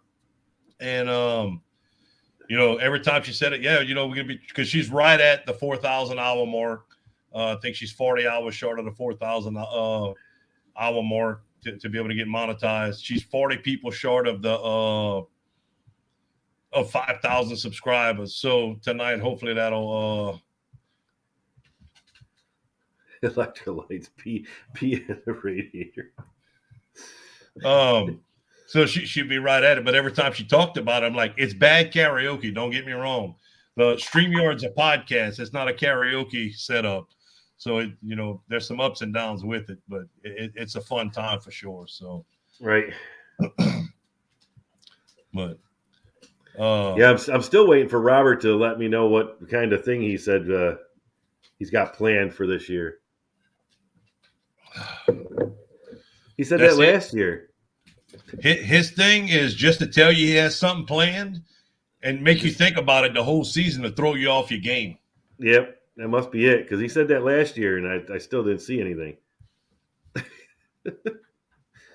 Oh, got another voiceover. We might run out some more people. We might. I tell everybody, it's a fun time. We enjoy visiting with everybody. It's related to Shed Wars because we're doing it to help Shed Wars members, get the extra hours for it, but it's not good. It's a great time. He always But forgets what he has planned. The platform's just not set up for it. And I was doing some research on it. There's really not much you can do. The platform's set up to minimize the background noise automatically in case people don't have the microphone. So it doesn't always work great, but it's a fun time. That's what you got your notepad for, Robert. You always carry a notepad. He forgets where that's at. He forgets to write it in a notepad. Cosmic Cultivators popped up yesterday. Ball went over there to type in first. Mr. Roberts already up there first. So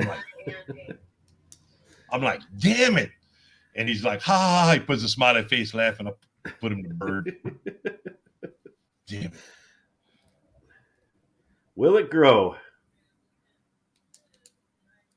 I'm your captain. You need to listen to what I say. Okay, sir. We will win again. No, y'all won't. Y'all already 300 pounds just from the last live stream we did. And down 300 pounds and lost Sarah.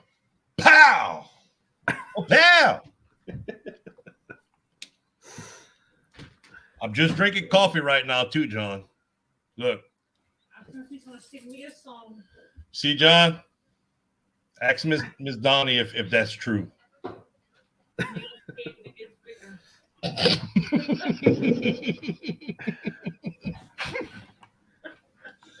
If I'd have spit that out. Someone has to be first and John will be second this year. Right. John's going to be the first time he doesn't win. You never know. Oh, I know. I got 80 cases of jars to can tomatoes this year. So you're going to weigh all that then? No, I got to sell some. There's no way to be able to pay for the fertilizer for next year. But we are planning on saving a lot more. Well, yeah, but you can, everything you can for you can count. Yeah, but honestly, we don't eat a whole bunch of tomatoes. We want to save some. We want to can. Colt wants to make some ketchup. Well, you've already got one voiceover video that you could, you're suspended.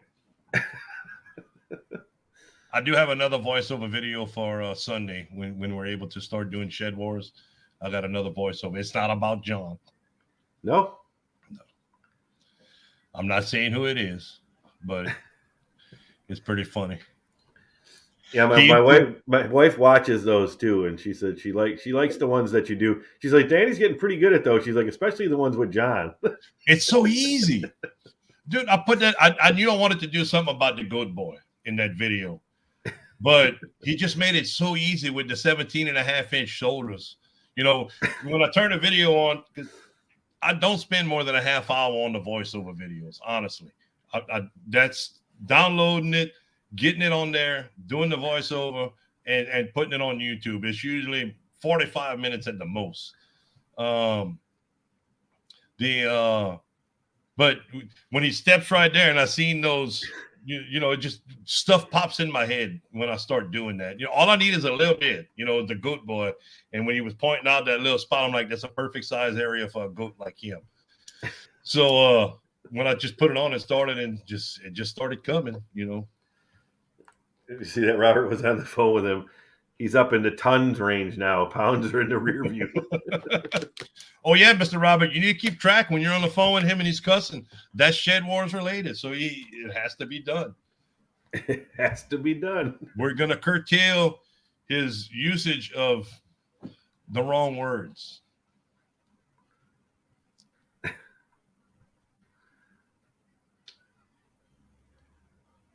Son, I need you this time to stay in. I see lots of 100-pound penalties in your future. Your son's in here, John? Well, Shed Warriors there. I think Shed Warriors they're still in here. Oh. What's she up to now? Hello, how are you? Hey, JT. Yeah, did you get the report from your Shed Warriors person there? They said they were going to report us, and even though we were only sitting here talking about hydroponic gardening, And bad garlic. And bad garlic. And then we talked about Miss JT right there, telling him how to go with himself. Don't come on here talking about you're gonna report. We ain't doing that. That was funny. I'm sorry. I'll leave now. John, I'm not your son. Don't start. You can call me Swamp Rat. You can't call me son. Was lurking. I told you the perfect name is Goat Boy and Old Timer for those two things.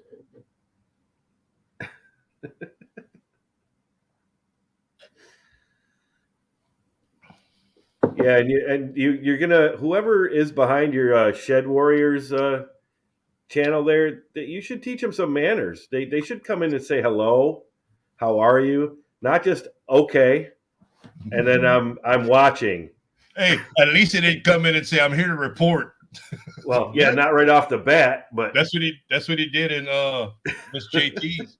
Oh yeah, it was funny. It was funny. We need some manners.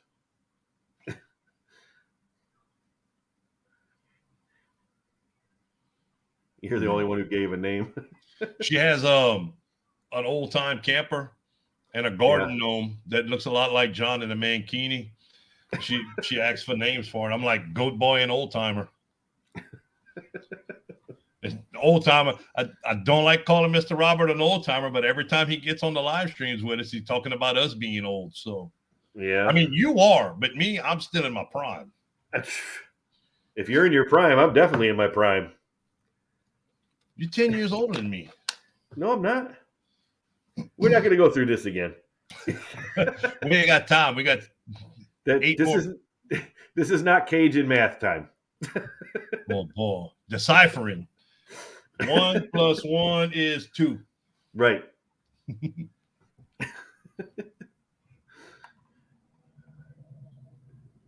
Not even a kiss on the cheek. Your agent got put in his place. Yeah, I mean, we would hate to. I mean, we have a no tolerance rule to people who don't have manners. Right.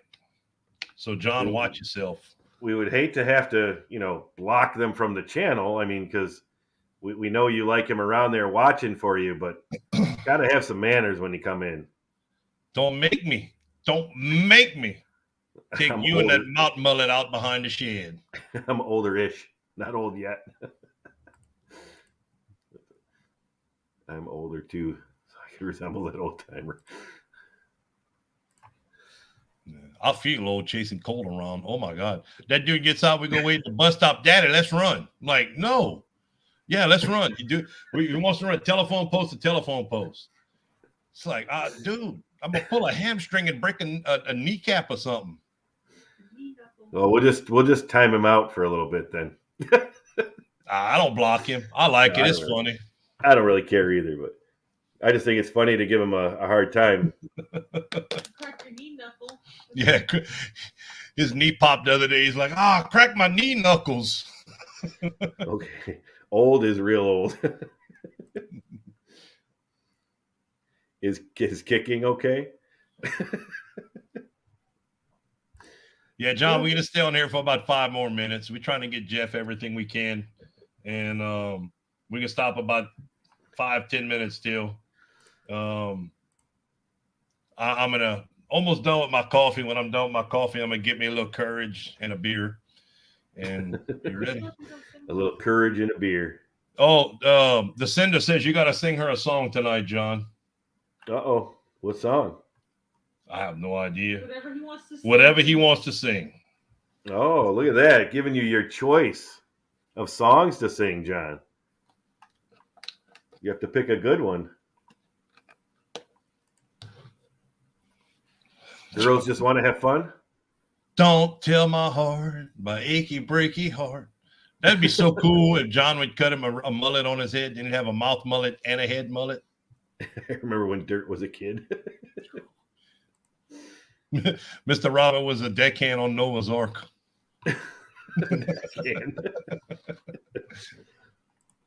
There you go. He'll have a special one for the sender. Can't touch that. There you go. Can't touch that. Can't touch it.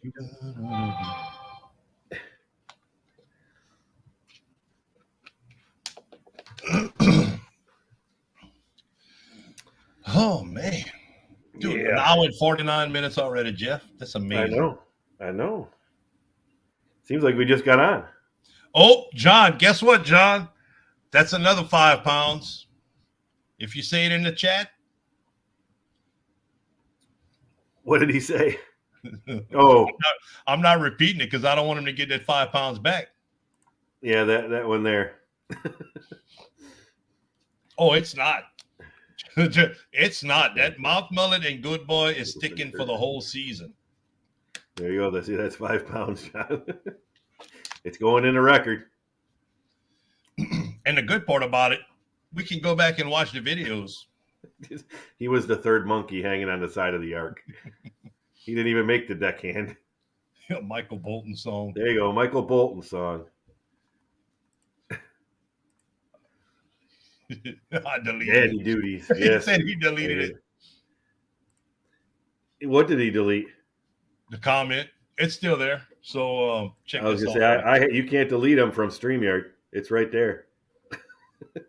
You can delete it from YouTube, but you can't delete it from StreamYard. What pal? 5 pounds, John. Got the picture. No. Maybe something from Seal. Yeah, there you go. Hey, I'm gonna go ahead and get off of here, Jeff. Yeah, we'll wrap it up so we can get everybody over to Rebel Canners. All right, So man. everybody, go ahead. Head over to South Rebel Louisiana. Canners. Gotta love it. Grow that later. All right, everyone. We'll see you at Rebel Canners if you want to watch the karaoke. That'll be starting in about, well, John's normally 5 to 10 minutes late, so probably about another 20 minutes. So we will see you all there at Rebel Canners. Thanks for stopping in. Everybody have a great night. Take it easy.